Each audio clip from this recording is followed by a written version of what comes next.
সব খবর যমুনা টেলিভিশনের নিয়মিত আয়োজনে আপনাদের সবাইকে স্বাগত জানাচ্ছি আমি শাওন দত্ত। শিশু রামিসা হত্যার ঘটনায় পল্লবী এলাকা এখনো শোকস্তব্ধ। পরিবার থেকে প্রতিবেশী কেউই ভুলতে পারছেন না নির্মমতা ও ভয়াবহতার রেশ।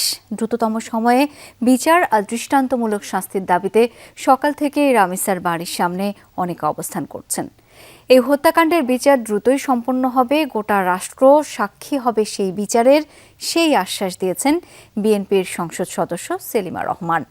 বলেছেন এমন ঘটনার যেন পুনরাবৃত্তি না ঘটে সেই নির্দেশনা দিয়েছেন প্রধানমন্ত্রী তারেক রহমান।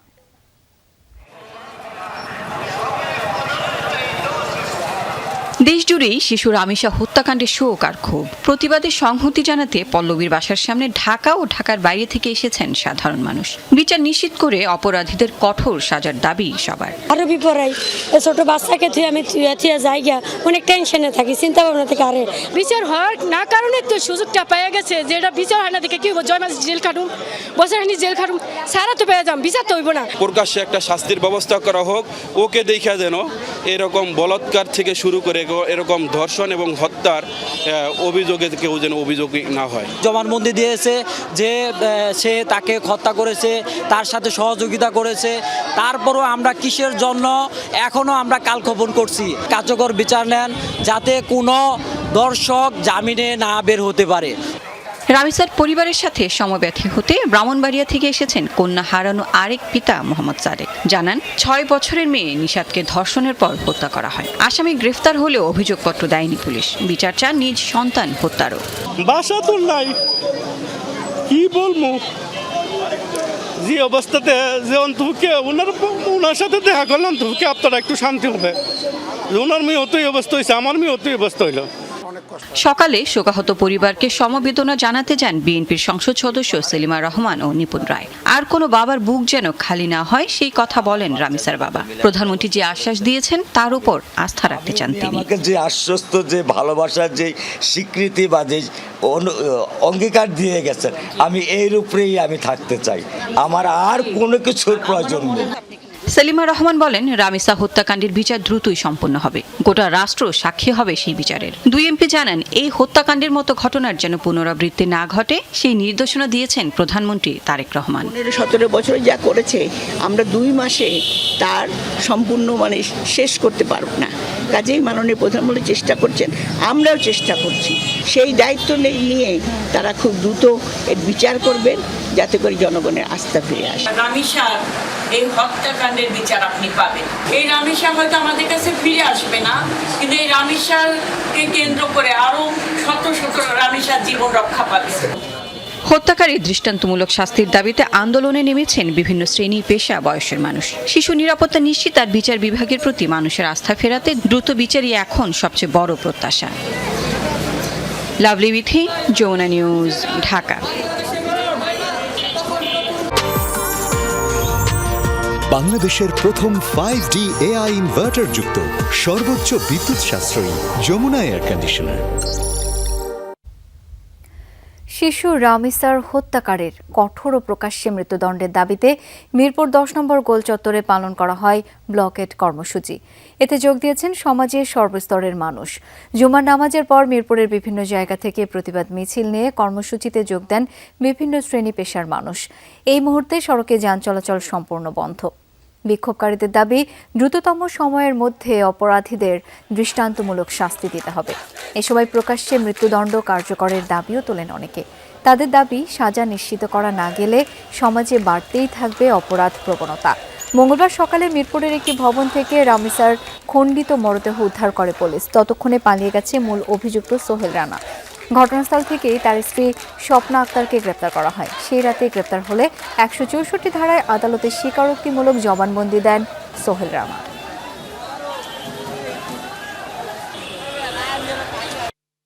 রামিসা তো নাই, সত্য সোনামণি তো দুনিয়া থেকে নিঃশেষ করে ফেলছে, খুন করে ফেলছে। তাহলে খুনি কেন দেশে এখনো জীবিত বেঁচে আছে? তাকে কেন খাওয়ায় পড়ায় বাঁচিয়ে রাখা হয়েছে? বাংলাদেশের আইন কতটা দুর্বল হলে আমাদেরকে বিচারের জন্য রাস্তায় নামতে হয়? আর কয়টা রামিসার হত্যা হলে বাংলাদেশের ঘুমন্ত মানুষের মস্তিষ্ক সজাগ হবে? ওর একটু হাত কাঁপে নাই, ওর একটু বুক কাঁপে নাই ভাই। ওর আমরা বিচার চাই, দৃষ্টান্তমূলক বিচার চাই। এই দৃষ্টান্তমূলক বিচার এমন না যে তাকে জেলে নিয়ে আমাদের জনগণের ট্যাক্সের টাকায় দিনের পর দিন মাসের পর মাস খাওয়ানো হবে, পরে বাকি 5টা দর্শকের মতো রাজনৈতিক ফাঁক ফকর দিয়ে বের হয়ে যাবে।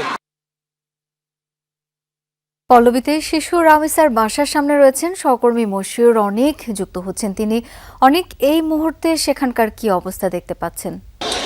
শাওন, যেমনটা আপনি বলছিলেন, আসলে সে প্রসঙ্গে আপনারা আসলে সবাই জানেন, কারণ দেশবাসী যে প্রসঙ্গটা নিয়ে এখন সবচেয়ে বেশি ক্ষোভে ফেটে পড়েছে সেটি হচ্ছে হত্যাকারী তার বিচার। এই মুহূর্তে একটু যদি পরিবেশটা দেখার চেষ্টা করেন, ঠিক এই সামনেটাতেই হচ্ছে হত্যাকারীর যে বাড়ি এবং পাশাপাশি যে রামিসা, নিহত রামিসা, সেই নিহত রামিসার বাড়িটাও কিন্তু এটাই। এর সামনে সকাল থেকেই কিন্তু ভিড় করে আছেন শত শত মানুষ। গতকালকে রাতেও ছিল, এখন পর্যন্ত ভিড় করছেন এবং তাদের যে দাবি, সে দাবিটাও হচ্ছে এখানে তাদের বিচার নিশ্চিত করার জন্য। আর আমাদের এখানে যে সার্বিক যে পরিস্থিতি, সে পরিস্থিতি দেখে আসলে আমরা দেখতে পাচ্ছি যে বিভিন্ন সামাজিক সংগঠনের যারা নেতাকর্মীরা আছেন কিংবা এখানে যারা হচ্ছে উৎসুক জনতা আছেন, পাশাপাশি যারা ক্ষোভে ফেটে পড়া দাবি জানাচ্ছেন বারবার, সমস্ত একটা মিশ্রণ বলা যায় এই জায়গাটাতে। এবং বিভিন্ন সংস্থার লোকেরা এসে দৃষ্টান্তমূলক শাস্তি দাবি করছেন। গতকালকে প্রধানমন্ত্রী এখানে এসেছেন, তিনি এসে এখানে সমবেদনা জানিয়েছেন পরিবারকে, কিন্তু তারা বলছেন আসলে শুধু সমবেদনা নয়, এখানে আসলে বিচার নিশ্চিত করতে হবে। এই এলাকার মানুষেরা যারা আছেন তারা সেই বিচার প্রত্যাশী এবং বলছেন বারবার এই যে ঘটনাগুলো ঘটে যাচ্ছে, সেই ঘটনাগুলো থেকে বের হওয়ার জন্য হলেও এই বিচার নিশ্চিত করাটা খুবই কিন্তু গুরুত্বপূর্ণ। শাওন, আরেকটা প্রসঙ্গ জানিয়ে রাখতে চাই, কিছুক্ষণ আগে আমরা আসলে গিয়েছিলাম, যেই জানালা দিয়ে শীত কেটে বের হয়েছে সেই জানালা দিয়ে দেখেছি, ভেতরে দেখেছি। আসলে এই ধরনের পরিস্থিতির ক্ষেত্রে আইন শৃঙ্খলা রক্ষাকারী বাহিনীর আগে থেকে কেন সতর্ক হয় না, সেটা নিয়েও কিন্তু এখানকার যারা সাধারণ জনতা আছে তারা প্রশ্ন তুলেছেন। শাওন, অনেক ধন্যবাদ আপনাকে। পূর্ব ঘোষণা ছাড়াই লালমনিরহাটে বাংলাদেশ ভারত সীমান্তে খুঁটি স্থাপনের পর বিজিবির কঠোর প্রতিবাদের মুখে তা সরিয়ে নিয়েছে ভারতীয় সীমান্তরক্ষী বাহিনী বিএসএফ। বৃহস্পতিবার সকালে লালমনিরহাটের পাটগ্রাম সীমান্তে এই ঘটনা ঘটে। বিজিবি জানায় কাঁটাতারবিহীন এলাকায় জমি চিহ্নিত করতে খুঁটি স্থাপন শুরু করে বিএসএফ ও ভারতের গ্রামবাসী। বিষয়টি আগে অবগত না করায় এই ঘটনার প্রতিবাদ জানায় বিজিবি। পরে দুঃখ প্রকাশ করে খুঁটি সরিয়ে নেয় বিএসএফ। এদিকে ভোরের দিকে কলসির মুখ সীমান্তে ভারত থেকে একদল চোরাকারবারি দেশের অভ্যন্তরে প্রবেশ করতে গেলে ফাঁকা গুলি ছুড়েছে বিজিবি। পরে আবারও ভারতের অভ্যন্তরে চলে যায় চোরাকারবারিরা। দিক থেকে কয়েকজন আর কি এদিকে আসার চেষ্টা করছে, তো তাদেরকে ওইখান থেকে দাঁড়িয়ে তাদেরকে হুঁশিয়ারি করা হয়েছে মৌখিকভাবে, তোমরা এদিকে এসো না, তোমরা এই করো না। তারপরেও তারা ক্রস করার চেষ্টা করতেছিল, এই জন্য ওয়ার্নিং শট দেওয়া হয়েছে। ওয়ার্নিং শটের সাথে সাথে তারা আবার পালায় চলে গেছে। পশ্চিমবঙ্গের পর এবার আসন্ন ঈদুল আজহার আগে পশু জবাইয়ে কড়াকড়ি আরোপ করল দিল্লি সরকার। এ বিষয়ে জারি করা হয়েছে নির্দেশনা। এক ভিডিও বার্তায় দিল্লির উন্নয়ন মন্ত্রী কপিল মিশ্র এই তথ্য জানিয়েছেন। তিনি উল্লেখ করেন, আইন অনুযায়ী দিল্লিতে কোরবানির ঈদে গরু, বাছুর, উট জবাই সম্পূর্ণ নিষিদ্ধ। কেউ আইন অমান্য করলে তার বিরুদ্ধে ফৌজদারি মামলা হবে। এছাড়া নির্ধারিত স্থান ছাড়া উন্মুক্ত জায়গায় পশু জবাই করলেও শাস্তির আওতায় আনা হবে। কপিল শর্মা বলেন, কোরবানির বর্জ্য নর্দমা, ড্রেন বা জনবহুল স্থানে ফেলাও সম্পূর্ণ নিষিদ্ধ। কেউ আইন অমান্য করলে পুলিশকে তথ্য দেওয়ার আহ্বানও জানান তিনি। এদিকে গরু জবাই নিয়ে পশ্চিমবঙ্গ সরকারের কড়াকড়ি আরোপকে চ্যালেঞ্জ জানিয়ে করা আবেদন খারিজ করে দিয়েছেন কলকাতা হাইকোর্ট।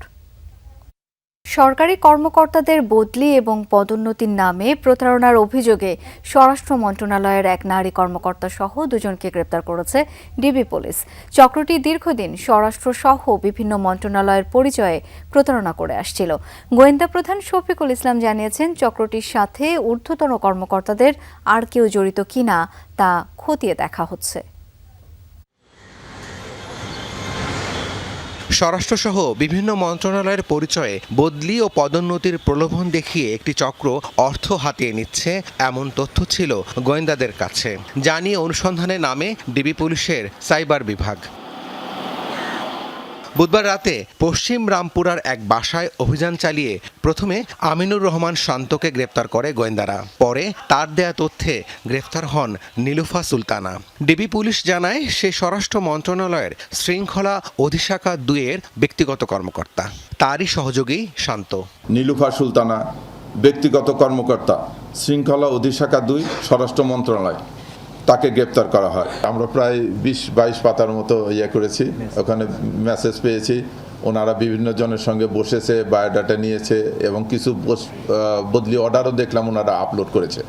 যেটা নিয়ে আগে থেকে করসপন্ডেন্স করার পরে সেগুলো আপলোড করেছে। এখন আমরা এগুলো তদন্ত করে খতিয়ে দেখতেছি। গ্রেপ্তার দুজনের মোবাইল ফোন জব্দ করেছে পুলিশ, যার ফরেনসিক করার পর জানা যাবে এখন পর্যন্ত এই চক্র টাকা নিয়ে কতজনকে বদলি ও পদোন্নতি দিয়েছে।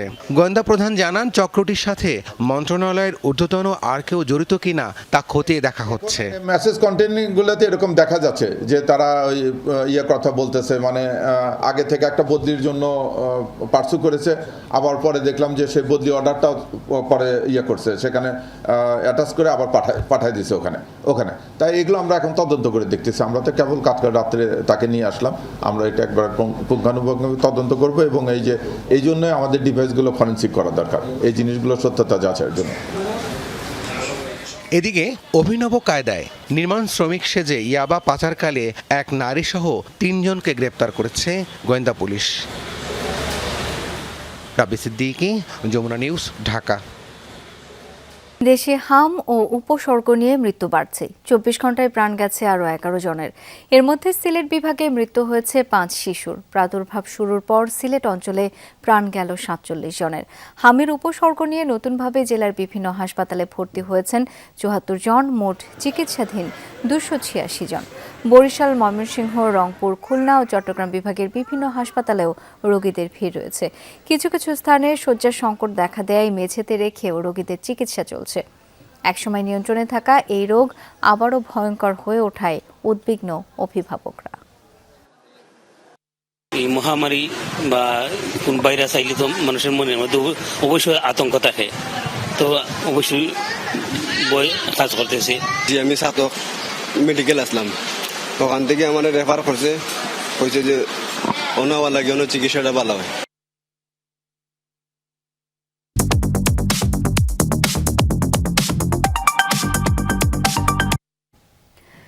এবার পারমাণবিক ক্ষমতা সম্পন্ন RS-24 ইয়ার্স ব্যালিস্টিক ক্ষেপণাস্ত্র ছুড়েছে রাশিয়া। বেলারুশের সাথে যৌথ পারমাণবিক মহড়ায় বৃহস্পতিবার 2টি ক্ষেপণাস্ত্রের পরীক্ষা চালায় দেশটি। এর একটি RS-24 ইয়ার্স মিসাইল। আন্তঃমহাদেশীয় ক্ষেপণাস্ত্রটির পাল্লা 10,500 কিলোমিটারের বেশি। ক্ষেপণাস্ত্রটি প্রায় 1,500 কেজি ওজনের বিস্ফোরক বহনে সক্ষম। একই দিন জিরকন হাইপারসনিক মিসাইলেরও পরীক্ষা চালায় রুশ বাহিনী, যা শব্দের চেয়ে 9 গুণ বেশি দ্রুত ছুটতে পারে এবং জল কিংবা স্থল 2 জায়গাতেই আঘাত হানতে সক্ষম। এদিন মহড়ায় অংশ নেয় রাশিয়ার বোরে ক্লাস পারমাণবিক শক্তি সম্পন্ন একটি মিসাইল, সাবমেরিন, MiG-31 যুদ্ধবিমান সহ একটি সাবমেরিন বিধ্বংসী আকাশযান। ঈদ উপলক্ষে ঘরমুখী মানুষের যাত্রা নির্বিঘ্ন করতে এবং পশুর হাটে শৃঙ্খলা বজায় রাখতে বিশেষ অভিযান চালিয়েছে র্যাব। শুক্রবার রাজধানীর কলাবাগান বাসস্ট্যান্ড সহ বিভিন্ন গুরুত্বপূর্ণ পয়েন্টে অভিযান চালানো হয়। পরিস্থিতি পর্যবেক্ষণ শেষে র্যাব 2-এর উপ অধিনায়ক জানান, মানুষের ঈদযাত্রা ও কোরবানির পশু কেনাবেচা সহজ এবং নিরাপদ করতে এই অভিযান। টিকিট কালোবাজারি, অতিরিক্ত ভাড়া আদায় এবং পশুর হাট ও বাস টার্মিনালে দালাল চক্রের যে কোনো অপতৎপরতা দমন করা হবে বলে জানান তিনি। সরকার অনুমোদিত ভাড়ার বাইরে যাতে কোনো টিকিট বিক্রয় না হয়, একই সাথে গরুর হাটগুলোতে যাতে দালালদের দৌরাত্ম্য থেকে সাধারণ জনগণ রক্ষা পেতে পারে, এই লক্ষ্যগুলোকে সামনে রেখে আমরা রেগুলার আমাদের আওতাধীন এলাকায় এক এক দিন এক এক জায়গায় আমরা এই কার্যক্রমটা পরিচালনা করছি।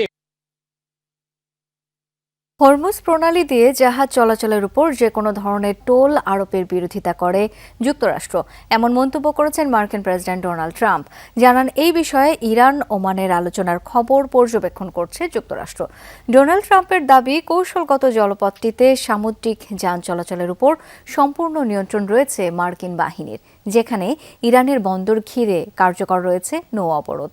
এছাড়াও ইরানকে উচ্চমাত্রার সমৃদ্ধ ইউরেনিয়াম রাখতে দেওয়া হবে না বলে আবারও অঙ্গীকার করেছেন মার্কিন প্রেসিডেন্ট। জানান, ইরানের মজুদকৃত ইউরেনিয়াম খুঁজে বের করে ধ্বংস করবে যুক্তরাষ্ট্র। এদিকে পাকিস্তানের মধ্যস্থতায় আবারও তেহরান ওয়াশিংটন আলোচনা চলছে বলে জানা গেছে। IRGCর দাবি, গেল 24 ঘন্টায় হরমুজ প্রণালী পাড়ি দিয়েছে অন্তত 31টি জাহাজ।